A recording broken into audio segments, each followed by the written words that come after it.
Hello అండి, అందరికీ నమస్తే అండి. ఈరోజు రెసిపీ వచ్చేసి చిల్లీ చికెన్ ఎలా చేసుకోవాలో చూసేద్దాము. మన ఇంట్లోనే చాలా టేస్టీగా చేసుకోవచ్చు రెస్టారెంట్ స్టైల్లో. ఫస్ట్ అయితే నేను ఇక్కడ పావు కేజీ అయితే చికెన్ తీసుకున్నాను. దీంట్లో అయితే కొంచెం అల్లం వెల్లుల్లి పేస్టు, అలాగే ఒక టూ స్పూన్స్ అయితే మైదా వేసుకోవాలి.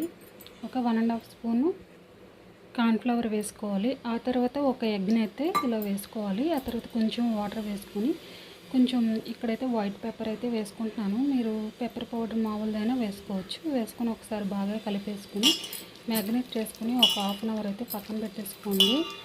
లేదంటే వెంటనే కూడా వేసుకోవచ్చు, ఎలా అయినా పర్లేదు.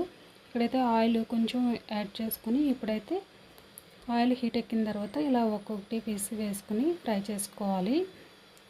సిమ్లో పెట్టుకుని ఫ్రై చేసుకోవాలండి. అప్పుడు మనకి లోనంతా చాలా బాగా ఉడుకుతుంది. మనకి చికెన్ అనేది జ్యూసీగా ఉంటుంది తిన్నప్పుడైతే. ఇప్పుడు వీటన్నిటిని వేసుకొని ఇలాగా లో ఫ్లేమ్లో పెట్టుకుని ఫ్రై చేసుకుంటూ ఉండాలి, అటు ఇటు టర్న్ చేసుకుంటూ.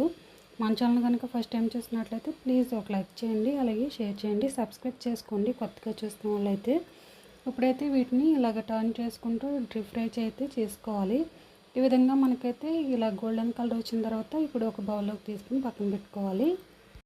డీప్ ఫ్రై చేసుకున్న ఆయిల్లోంచి కొంచెం ఆయిల్ అయితే ఉంచుకొని ఇప్పుడైతే వెల్లుల్లి అయితే ఇలా చిన్న చిన్నగా కట్ చేసుకుని వేసుకోవాలి. అలాగే కొన్ని ఆనియన్స్ వేసుకోవాలి. ఆ తర్వాత పచ్చిమిర్చి, కొంచెం కొత్తిమీర, కరివేపాకు ఇవన్నీ వేసుకొని మనకి మంచి గోల్డెన్ బ్రౌన్ కలర్ వచ్చేంత వరకు బాగా ఫ్రై చేసుకోవాలి హై ఫ్లేమ్లోని. చూస్తున్నారు కదా, ఈ విధంగా బాగా ఫ్రై అయిన తర్వాత ఇప్పుడైతే దీంట్లోని ఇక్కడ టమాటో సాస్ అయితే వేసుకోవాలి 1 టేబుల్ స్పూను, అలాగే చిల్లీ సాసు, పెప్పరు, అలాగే పావు టేబుల్ స్పూన్ వెనిగర్ ఇవన్నీ వేసుకొని ఒకసారి బాగా అయితే కలుపుకోవాలి. ఆ తర్వాత కొంచెం కర్డ్ అనేది వేసుకోవాలి. ఇప్పుడు ఒకసారి వీటన్నిటిని ఫ్రై చేసుకోవాలి. హై ఫ్లేమ్లో పెట్టుకుని ఫ్రై చేసుకోవాలి. ఇవి మంచిగా మనకి ఫ్రై అయిన తర్వాత ఇప్పుడైతే ఇది దగ్గరగా అయిపోతూ ఉంటుంది.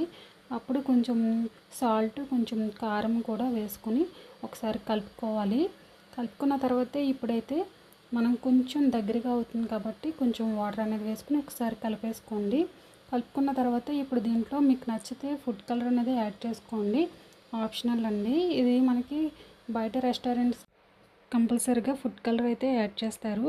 ఒకవేళ వద్దు అనుకుంటే స్కిప్ చేసేయండి. అలాగే మనకి టేస్టింగ్ సాల్ట్ కూడా వేస్తారు, అది కూడా అంత మంచిది కాదని నేను వేయలేదు.